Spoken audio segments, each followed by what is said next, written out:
ఎవరైనా సరే ఆరోగ్యంగా ఉండాలంటే శుభ్రత పాటించాలి. మరి శుభ్రత కావాలంటే ఎలిం ప్రొడక్ట్స్ వాడాలి. ఈ వారం మన గెస్ట్ 1991 బ్యాచ్ పోలీస్ ఆఫీసర్ పేరు జి హనుమంతరావు గారు, ఏసీపీ బాలానగర్ సైబరాబాద్ కమిషనర్. హనుమంతరావు గారు సైబరాబాద్ రాకముందు జిల్లాలో పనిచేశారు, ప్రస్తుతం సైబరాబాద్లో పనిచేస్తున్నారు. ఆయన డిపార్ట్మెంట్లోకి వచ్చిన తర్వాత స్టార్టింగ్లో ట్రెడిషనల్ క్రైమ్ ఉండేది, అంటే ఇంట్లో దొంగతనాలు జరుగుతుండేవి. వాళ్ళ దొంగతనం జరిగిందంటే ఆ దొంగ ఎవరు అనేది చెప్పేవారు, వ్యక్తులు ఉండేవారు. తర్వాత వైట్ కాలర్ అఫెన్స్ అంటే ఆర్థిక మోసాలు చూశారు. ప్రస్తుతం సైబర్ క్రైమ్ చూస్తున్నారు. సైబర్ క్రైమ్లో బాధితులు పడకుండా ఉండాలంటే ఎలాంటి జాగ్రత్తలు తీసుకోవాలనే విషయాన్ని హనుమంతరావు గారు తెలుసుకుంది. సార్ నమస్తే అండి. నమస్తే. హనుమంతరావు గారు, సాధారణంగా మీరు డిపార్ట్మెంట్కి వచ్చినప్పటికీ ఎక్కడైనా దొంగతనం జరిగిందంటే వాడు ఎంట్రీయా ఎగ్జిటా అంటే ట్రెడిషనల్ క్రైమ్ అది. అప్పుడులో డే హెచ్బియా నైట్ హెచ్బియా అని చూసుకొని పలానా వాళ్ళు చేశారు, ఇది పలానా ఎరుకల దొంగలు ఇంకో దొంగ చేసుకుని ఐడెంటిఫై చేసుకుని పట్టుకుని రోజులు చూసేవారు. తర్వాత ఆర్థిక మోసాలు అదొక పద్ధతి ఉంది. ఇప్పుడు సైబర్ క్రైమ్కి వచ్చింది. ఇది సైబర్ క్రైమ్లో చదువుకున్న వాళ్ళు ఎక్కువ మంది మోసపోతున్నారు. కాబట్టి మోసపోకుండా ఉండాలంటే ఏం చేయాలనే విషయం సమాధానం చెప్పే ముందు హనుమంతరావు గారు కుటుంబ నేపథ్యం, హనుమంతరావు గారు బై ఛాన్సా బై చాయిసా ఈ డిపార్ట్మెంట్కి వచ్చారు? యాక్చువల్గా చెప్పాలంటే నేను లెక్చరర్గా పోదామని అనుకున్నాను. నేను ఎంఏ ఇంగ్లీష్ లిటరేచర్ చేశాను. నేను ఐ థాట్ ఆఫ్ గోయింగ్ నేను టీచింగ్ ప్రొఫెషన్కి వెళ్దాం అనుకున్నాను. మీ ఫ్యామిలీ బ్యాక్గ్రౌండ్ సార్? మా ఫ్యామిలీ, మా పేరెంట్స్ ఐ హెయిల్ ఫ్రమ్ నేను ప్రకాశం జిల్లా. ఎక్కడండి ప్రకాశంలో? ఒంగోలు ప్రక్కనే ఒక 25 కిలోమీటర్స్ ఉంటుంది. పల్లామల్లి అనే విలేజ్ మాది. అక్కడ మా పేరెంట్స్ ఉంటారు. మాకంతా వ్యవసాయ నేపథ్య కుటుంబం. నేను, మా బ్రదర్ శ్రీనివాసరావు, ఇద్దరు అన్నదమ్ములు. మేము సిస్టర్స్ కూడా ఎవరు లేరు మాకు. మా పేరెంట్స్ మొదటి నుంచి కూడా వ్యవసాయం బాగా ఉంది మాకు. ఒక 30 acres 40 acres మొదటి నుంచి కూడా కొంచెం ఊళ్ళో కూడా మంచి కుటుంబమేను. సో నేను చిన్నప్పటి నుంచి కూడా 6th క్లాస్ నుంచి కూడా అంతా కూడా బయట చదువుకున్నాను. ఒంగోలు, గుంటూరు, మహారాష్ట్ర, పూణేలో చదివాను నేను. మా తమ్ముడు ఒంగోలులో చదువుకున్నాడు. ఆ తర్వాత ఇద్దరమే కదా అని పొలాలు చూసుకున్నాడు. మా తమ్ముడు విలేజ్లోనే ఉంటున్నాడు. నేను పూణే నుంచి నేను హైదరాబాద్కి వచ్చాను. సో ఏదో కాంపిటేటివ్ ఎగ్జామ్స్ రాద్దామనే ఉద్దేశంతో వచ్చి, అట్లాగే ఈ కాంపిటేటివ్ ఎగ్జామ్లో భాగంగా నాకు 2-3 జాబ్స్ వచ్చినాయి అదర్ దాన్ పోలీస్ ఆల్సో. అయితే నేను చాలామంది ఫ్రెండ్స్ ఏం చెప్పారంటే పోలీస్ జాబ్ చాలా బాగుంటుంది, క్యాపు, బుల్లెట్ అంతా చాలా దట్ లుక్ డిఫరెంట్గా ఉంటుంది, చాలా బాగుంటుంది అని సలహా ఇస్తే నేను రాశాను. అది వచ్చింది. నా ఖర్చు అప్పుడు 130 రూపాయలు. నేను ఈ జాబ్ రావడానికి నా ఖర్చు 130 రూపాయల అప్లికేషన్ మాత్రమే. అంతకుమించి ఎటువంటిది కూడా ఎవరికి కూడా ఎటువంటి ఖర్చు కూడా లేదు. సో అట్లా ఈజీగా నేను డిపార్ట్మెంట్ రావడం జరిగింది. సార్, చిన్నప్పుడు మీరు ఒంగోలులో కానీ మీ ఊర్లో కానీ, మీ ఊరు ఒంగోలు అనగానే రౌడీజం కనిపిస్తుంటుంది. Addanki bus stand, Nellore bus stand, అక్కడ ఇన్స్పెక్టర్లు, ఎస్ఐలు, ఆ వాతావరణం ఎప్పుడు చూసారా? అంటే వాస్తవం చెప్పండి, అప్పుడు నేను చిన్నపిల్లవాడు, 10th ఇంటర్ వరకు మాత్రమే అక్కడ ఉన్నాం. సో పేరు అనేది కొంతమంది మీరు అన్నట్లు కరెంటు పోతే అక్కడ మటలు జరిగాయని, కరెంటు పోతే అక్కడ ఏదో కొట్లాటలు జరిగాయని ఇంతవరకు తెలుసు. కానీ చిన్నపిల్లలం కాబట్టి మేము ఆ లోపలికి ఎప్పుడు కూడా డీప్గా వెళ్ళలేదు. మీరు అటు మాకు అక్కడ మేము చిన్నప్పుడు ఏమి వాళ్ళమంటే సినిమా వదిలిపెట్టారు, కరెంటు పోయింది అంటే మట జరిగింది అనుకునేవాళ్ళు. మేము చిన్నవాళ్ళం అప్పుడు చదువుకున్నాం, స్టూడెంట్స్ అప్పుడు. సో అటువంటి సంఘటనలు మేము విన్నాం. అయితే నేను గుంటూరు, ఆ తర్వాత ఇంటర్ తర్వాత నేను గుంటూరులో చదువుకున్నాను. గుంటూరు జేకేసీ కళలో చదువుకున్నాను నేను.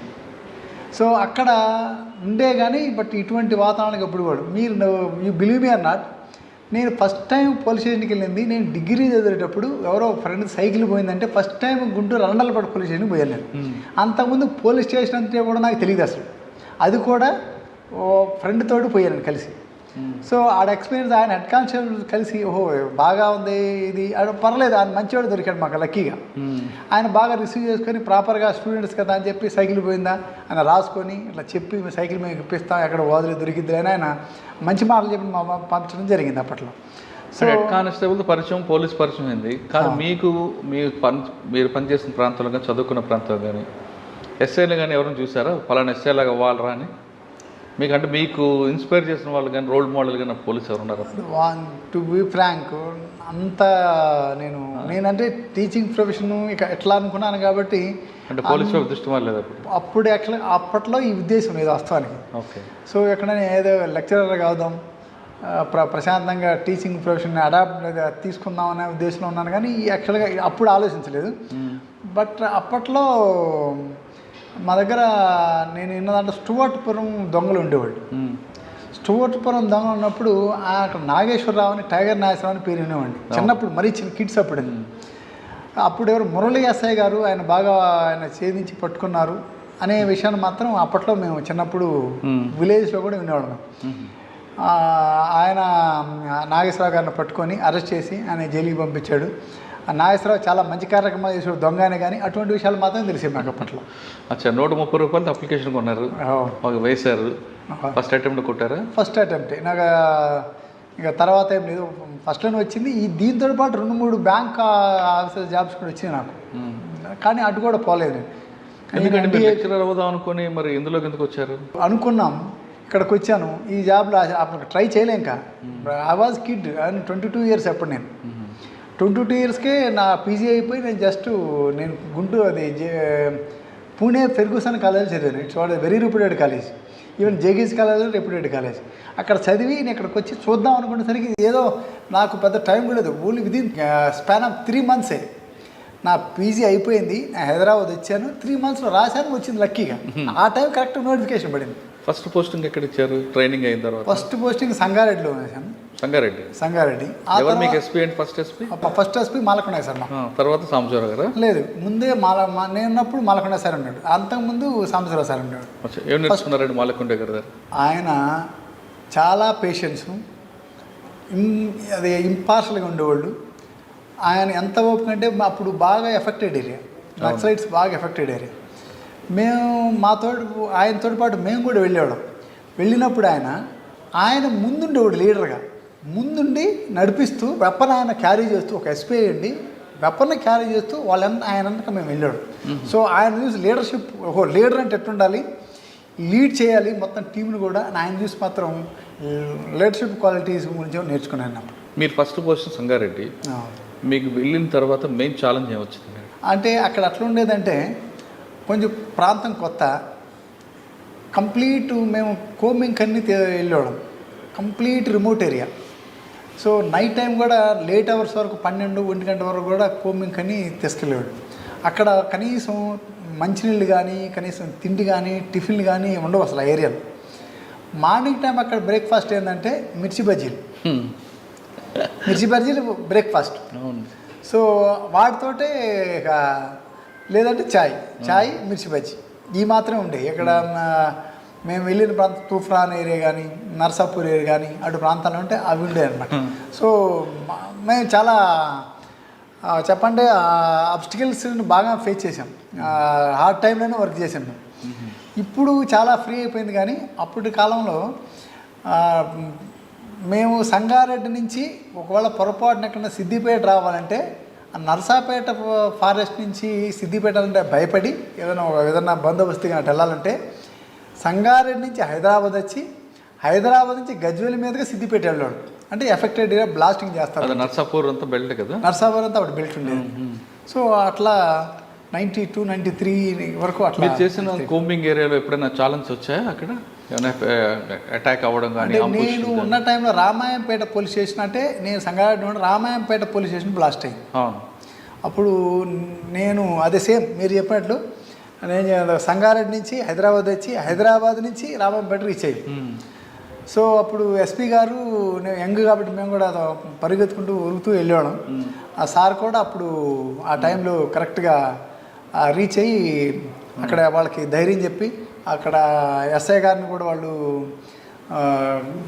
వాళ్ళ కస్టడీలో తీసుకుంటే ఆ తర్వాత వాళ్ళని మేనేజ్ చేసి మాట్లాడి వాళ్ళని విడిపించి చేయటం జరిగింది. అప్పుడు సంగారెడ్డి తర్వాత అండి నేను ఆ తర్వాత ఒంగోలు పీటీసీకి వెళ్ళిపోయాను. ఎందుకు? ట్రైనింగ్ అంటే నాకు టీచింగ్ ప్రొఫెషన్ ఇంట్రెస్ట్ అని చెప్పాను కదా. సో అట్లా నేను సెకండ్ పోస్టింగ్లో ఒంగోలా? సెకండ్ పోస్టింగ్ ఒంగోలు వెళ్ళాను. ఒంగోలు అక్కడ నేను దాదాపు ఒక 2-3 వేల మందికి ట్రైనింగ్ ఇచ్చి ఉంటాను కానిస్టేబుల్స్కి. స్కూల్కి వెళ్ళకుండా ఈ విధంగా ఇచ్చారా? అచ్చా, ఒంగోలు పీటీసీలో నా శిష్యులు ఇప్పుడు ఆల్మోస్ట్ వాళ్ళు రంగారెడ్డి, మెదక్, నిజామాబాదు, ఈవెన్ వరంగల్, వైజాగ్, తిరుపతి ఇదంతా కూడా నా శిష్యులు ఉన్నారు కానిస్టేబుల్స్. ఎక్కడ పోయినా కనీసం ఒక రికగ్నిషన్ ఏంటంటే నేను ఎక్కడ పోయినా కానీ సో మా సార్ మాకు అప్పుడు కొన్ని పాఠాలు చెప్పారని గుర్తుపెట్టుకుంటారు. కానీ బాగుంటుంది కదా సార్, అది మామూలు లాంటి కన్నా. మనకి ఒక్కసారి కనుక టీచింగ్ ప్రొఫెషన్ కనుక అలవాటైతే మనం బయటికి రావడానికి ఇష్టపడం. మీకు ఫర్ ఇన్ఫర్మేషన్, ఇంకా నేను ఇన్స్పెక్టర్ అయిన తర్వాత అంబర్పేట పీటీసీలో 7 సంవత్సరాలు పనిచేసా, అదే మన టీచింగ్ ప్రొఫెషన్లో. సో అంటే ఇంట్రెస్ట్ కాబట్టి 2011 నుంచి 2018 వరకు మళ్ళీ ట్రైనింగ్ కాలేజీలో ఉన్నాను నేను. అంటే చెప్పి బయటకు వచ్చిన తర్వాత స్టూడెంట్స్ కనబడినప్పుడు వాళ్ళు చెప్తున్న మాటలు వింటే చాలా ఆనందం ఉంటుంది. చాలా ఆనందం సార్. నాకు తెలియకుండానే చాలామంది ఎస్ఐస్, సార్ మీ దగ్గర మీరు ట్రైనింగ్ అయ్యారు సార్, మీరు నాకు గుర్తుపట్టలేదు సార్ అంటారు. అప్పుడు మనకి చాలా ఆనందం వేస్తుంది. మీకు తరినట్టుకంటే కూడా పర్లేదు, మనల్ని కనీసం మనం మర్చిపోయినా మనం గుర్తు చేసి మీరు ట్రైనింగ్ ఇచ్చారు సార్ అని వాళ్ళు రికగ్నైజ్ చేస్తానని చెప్పి చాలా హ్యాపీగా ఫీల్ అవుతాం. అచ్చా, ఒంగోలు పీటీసీలో ఎంతకాలం పనిచేస్తారండి? నేను ఆల్మోస్ట్ ఆల్ 1994 నుంచి 1998 వరకు చేశాను. అచ్చా, తర్వాత అండి? తర్వాత మళ్ళీ రంగారెడ్డికి వచ్చాను. రంగారెడ్డిలో నేను మళ్ళీ ఇక్కడికి వచ్చిన కొంతకాలం తర్వాత నాకు నవాపేట పోలీస్ స్టేషన్ ఇచ్చారు రంగారెడ్డి జిల్లాలో. రంగారెడ్డి జిల్లాలో అది రూరల్ ఏరియా. అప్పుడు కొంచెం ఈ నక్సలైట్స్ ప్రభావం కూడా తగ్గింది అప్పటికి. అంటే నవాపేటలో నక్సల్ ప్రభావం లేకపోయినా బాణామతి, విచ్క్రాఫ్ట్స్ బాగుండేవి, ఇవన్నీ కూడా ఎక్కువ ఉంది కదండి. ఆ బాణామతిని ఒకరొకరు నమ్మటం, ఈ నాలుకలు కోయటం జరిగేది. అయితే దానికప్పుడు మేమేం చేసామంటే ఆల్ ఇండియా రేడియోలో ఒక ఇంటర్వ్యూ ఇచ్చాం. అప్పటి కాలంలో ఆల్ ఇండియా రేడియోలో ఒక ఇంటర్వ్యూ ఇచ్చాం. ఇట్లా నమ్మొద్దు, ఈ మూఢనమ్మకాలు. కందుకూరి వీరేశలింగం పంతులు గారు చెప్పారు, దేవుడు ఇచ్చిన ప్రతిరోజు మంచి రోజే మనకి. అది రోజులే మంచి అయినప్పుడు వాళ్ళు చెడ్డ చేస్తారు, వీళ్ళు మంచి చేస్తారని ఎట్ట అనుకుంటాం. అందరం మనుషులమే. అది అపోహలు మాత్రమే, నమ్మకాలు మాత్రమే. ఒకటి నమ్మకాలను నమ్మొద్దు అని. దాంతో పాటు కంప్లీట్గా రూరల్ ఏరియా కాబట్టి విలేజ్లో ప్రతిరోజు అక్కడ తక్కువ పని ఉండేది వాస్తవంగా. అక్కడ నెలకి 10-15 కేసులు మాత్రమే అయ్యాయి.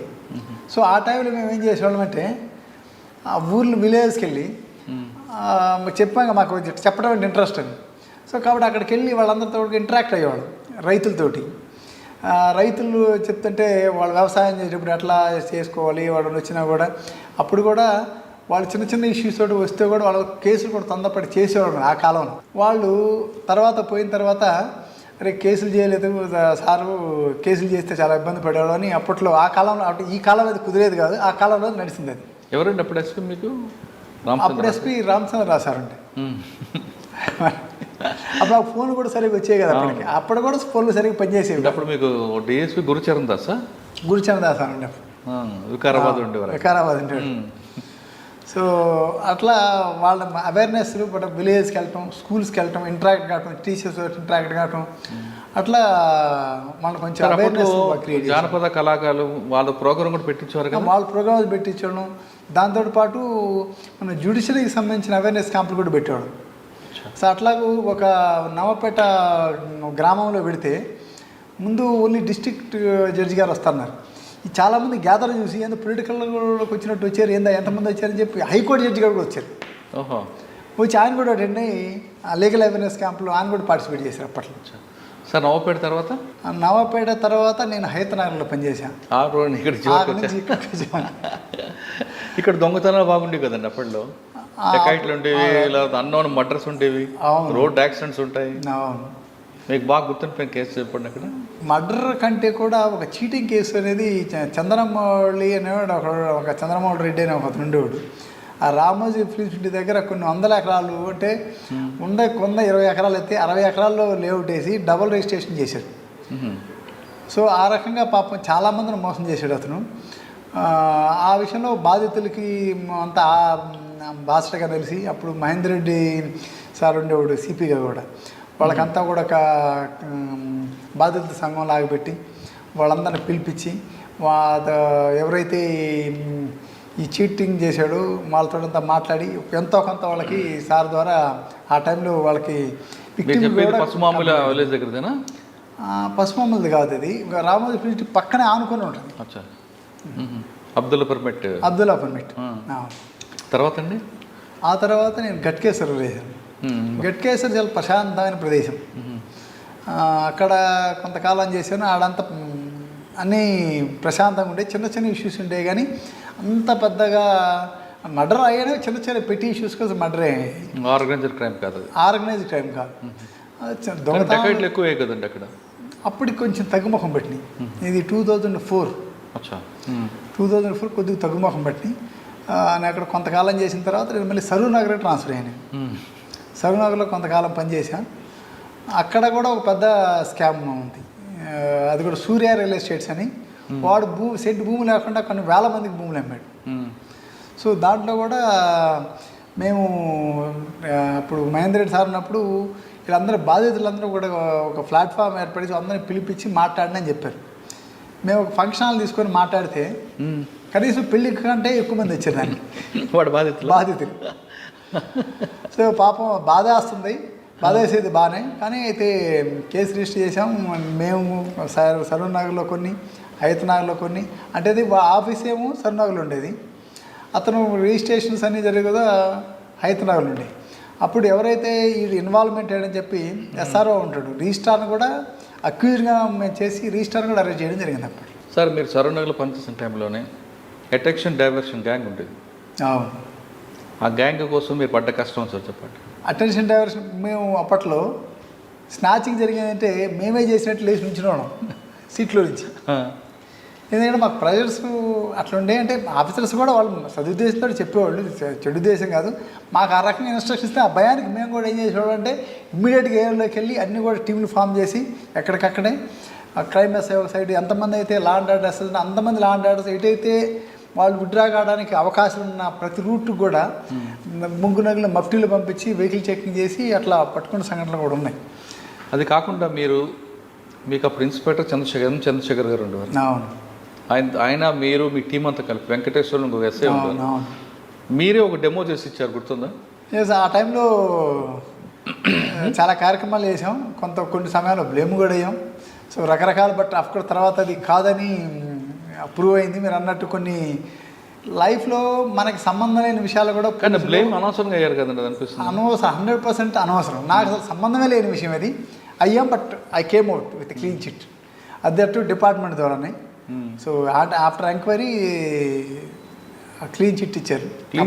కరెక్టే. కానీ ఆ రోజు ఆ డ్యామేజ్ మాత్రం మీరు అన్నట్టు ఆ డ్యామేజ్ రికవర్ కావటం.